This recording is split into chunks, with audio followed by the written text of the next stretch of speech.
चोरी का दूध। बात सत्य के युग के समय की है। उस समय हिमालय की तलहटी में महर्षि कण्व आश्रम बनाकर रहते थे। उनका आश्रम एक मनोरम स्थान पर था। पर्वतराज हिमालय से निकली अनेक जलधाराएं उनके आश्रम से बहती थी। वहीं पे आपस में मिलकर एक विशाल नदी का रूप ले लेती थी। आश्रम के आसपास फल वाले वृक्षों की भरमार थी, जिससे पूरे वर्ष आश्रमवासियों को स्वादिष्ट फल खाने को मिलते रहते थे। उस आश्रम में सैकड़ों विद्यार्थी रहकर वेद शास्त्रों का अध्ययन किया करते थे। महर्षि कण्व अपनी तपस्या के लिए तीनों लोकों में प्रसिद्ध थे।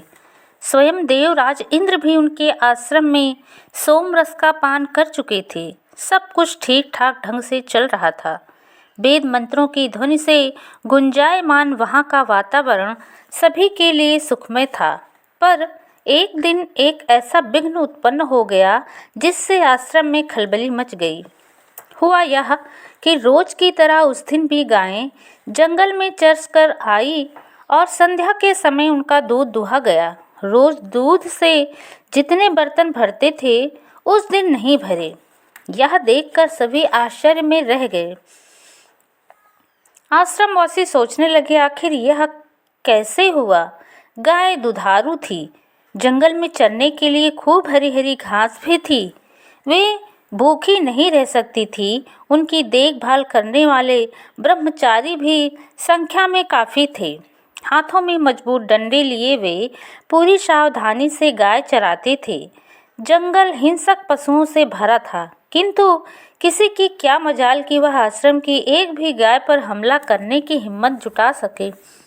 दूसरे दिन जो ब्रह्मचारी ग्वाले बनकर गायें चराने गए, उन्होंने उस दिन पूरी मुस्तैदी के साथ गायों की देखभाल की।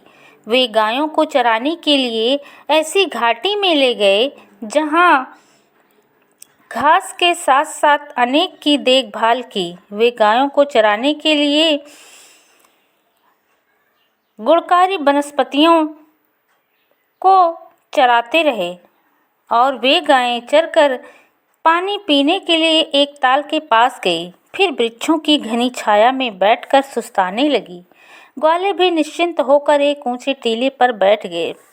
गोधूली बेला आई तो गायें आश्रम की ओर वापस लौट चली। फिर उनका दूध दुहा गया, मगर दूध आज भी कम था।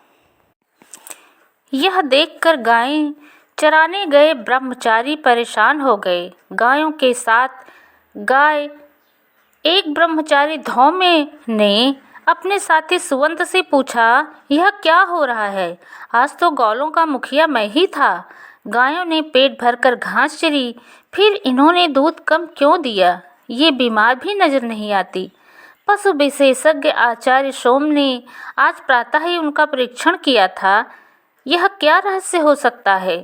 कुछ तो है ही। सुवंत बोला, अभी बात महर्षि कण्व तक नहीं पहुंची है। वे सुनेंगे तो उन्हें दुख होगा। वे आश्रम के हर प्राणी को पिता जैसा प्यार देते हैं। गायों को तो वह अपनी माता समझते हैं। हमें खोज करनी चाहिए, आखिर गायें दूध कम क्यों दे रही हैं। कहते कहते सुवंत के चेहरे पर चिंता की लकीरें उभर आईं। अगले दिन गायें देर से चरने के लिए गई। जाने से पहले उनका निरीक्षण किया गया था। उनके ऊपर यज्ञ की भस्मी का लेप लगाया गया ताकि वे कोई बुरी बाधा उनके पास फटक ना सके। आज ग्वालों का मुखिया सुवंत था। आचार्य सुवंत, जो सामदेव और सामवेद का प्रमुख गायक माना जाता था। गौरवर्ण सुपुष्ट शरीर वाला सुवंत महर्षि कण्व का प्रिय शिष्य था। वह कई विद्याओं में जानकार था। मंत्र दृष्टा ऋषियों की श्रेणी में उसका नाम आ चुका था। फिर भी वह विद्यार्थी ही था इस आश्रम का। उसे विद्यार्थी बना रहना रुचिकर लगता था, क्योंकि इस प्रकार उसे गुरु चरणों के स्पर्श का सुख मिलता था। गाय जंगल में चरते चरते काफ़ी दूर निकल आई थी। गर्मी का मौसम था। घना जंगल होने के कारण धूप उतनी तपा नहीं रही थी। फिर भी गर्मी की तपिश दोपहर तक काफ़ी बढ़ गई। गायें जलाशय के पास आईं। रोज ही वे यहाँ आकर जल पिया करती थी। फिर जल पीकर वृक्षों की डंडी की छाया में बैठकर आराम से जुगाली करती रहती थी।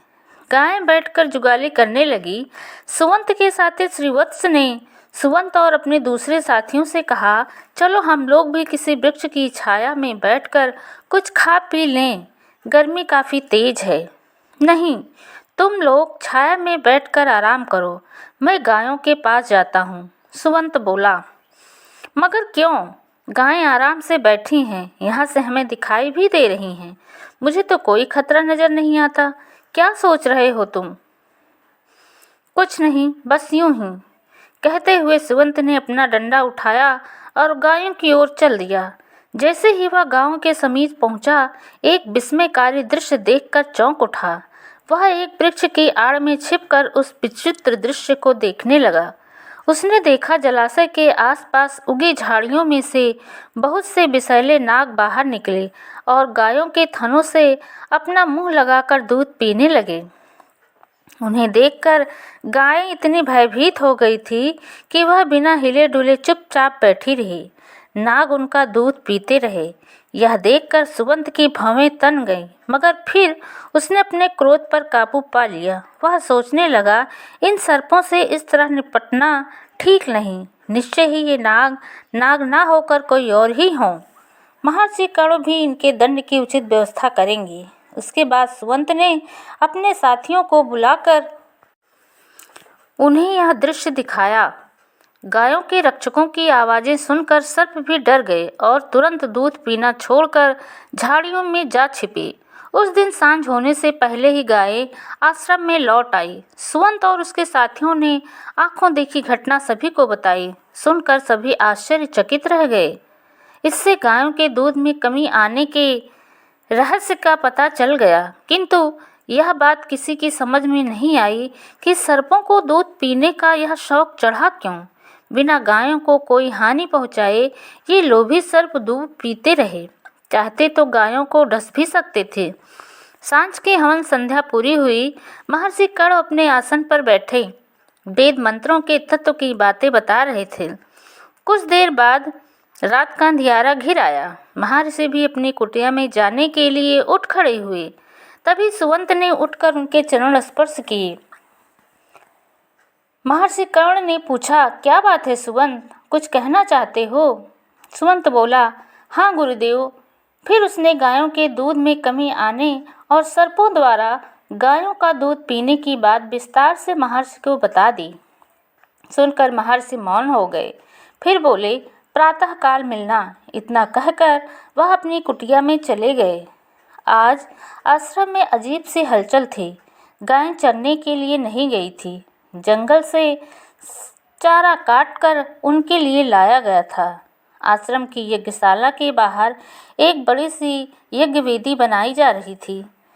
फूस की ऊंची छत वेदी के चारों ओर बनाई गई थी। कुशा के आसन पर बिछे थे। शायद किसी विशेष यज्ञ का आयोजन होने वाला था।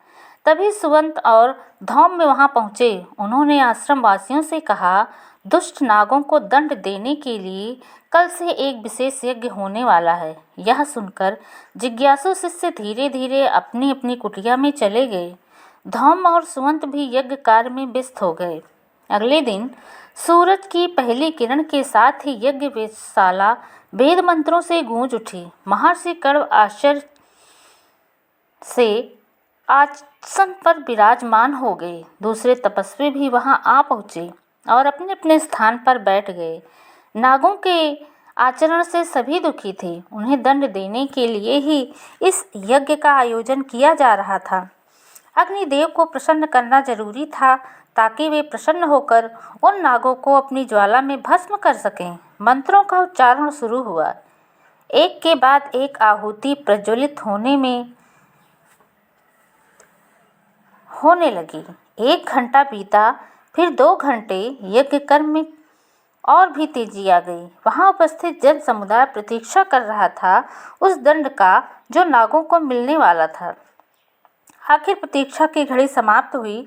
दोपहर का सूरज जैसे ही एक वेदी की छत के ऊपर आया, फुसफुसाहट शुरू हो गई। सभी ने देखा मणिधारी नागों का एक बहुत बड़ा समूह यज्ञ वेदी से थोड़ी दूर आकर रुक गया। सभी नाग पंक्तिबद्ध थे। अपने अपने फन ऊपर उठाकर वे बार बार यज्ञ वेदी को नमन कर रहे थे। महर्षि कर्ण ने यह देखा।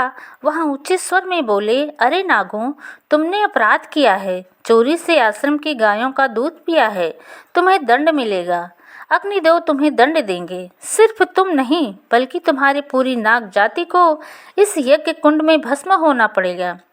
नहीं नहीं ऋषिवर, नाग चिल्लाए, हमें क्षमा कर दीजिए। हमें इतना कठोर दंड मत दीजिए। दुष्कर्म का दंड अगर ना मिले तो दुष्कर्म और भी बढ़ता है, मगर तपस्वी का धर्म क्षमा है। मुनिवर, हम मान रहे हैं कि हम अपराध कर चुके हैं और हमसे अपराध हुआ है। हम अपराधी हैं। आप कृपा करके यह यज्ञ रोक दीजिए। आपकी हर आहुति के साथ हमारे शरीर में जलन पैदा हो रही है। हम भस्म हो जाएंगे। नाग गिड़गिड़ाए। नागों की विनती सुनकर महर्षि कण्व कुछ देर के लिए सोच में पड़ गए। उन्होंने भय से कांपते हुए नागों की ओर देखा। उनकी बाड़ी में पश्चाताप था। वे अपनी गलती मान गए थे। महर्षि का दयालु हृदय पिघल उठा। यज्ञ की शेष आहुति रोक दी गई। यह देखकर सुवंत ने कहा, आचार्य श्री, इन नागों ने अपराध तो किया ही है, अतः इन्हें इसका दंड तो मिलना ही चाहिए। मिलेगा, इन्हें इसका दंड अवश्य मिलेगा सुवंत। दंड के बिना इनका प्रायश्चित पूरा नहीं होगा। महर्षि की बात सुनकर सभी की दृष्टि उत्सुकता से महर्षि के चेहरे पर जा जमी। नाग भी फन फैलाए इस प्रतीक्षा में थे कि देखें आचार्य उनके लिए कौन सा दंड नियुक्त करते हैं। महर्षि ने कहा, अरे नागों, देव जाति के वंशधर होते हुए भी तुमने चोरी की है। आज से तुम देव जाति से अलग हो जाओगे। तुमने चोरी से आश्रम की गायों का दूध पिया है, इसलिए अब से यही दूध तुम्हारी कमजोरी बन जाएगा। जो भी व्यक्ति तुम्हें दूध पिलाएगा, तुम उसी के वश में हो जाओगे। फिर भी लोग तुम्हारी जाति पर विश्वास नहीं करेंगे तथा अविश्वासी मनुष्य तुम्हारा उदाहरण बनेंगे। यह सुनकर नागों को बहुत दुख हुआ, मगर जो अपराध उन्होंने किया था उसका दंड तो मिलना ही था। वह चुपचाप वापस लौट गए। उसी दिन से सांपों को दूध पिलाया जाने लगा। उसी दिन से अविश्वासी व्यक्ति को आस्तीन का सांप कहा जाता है। यह कहावत आज भी मशहूर है कि अविश्वासी व्यक्ति पर विश्वास करना सांपों को दूध पिलाने के समान है। उस चोरी का दंड आज भी नाग भुगत रहे हैं। कोई भी व्यक्ति उन पर विश्वास नहीं करता।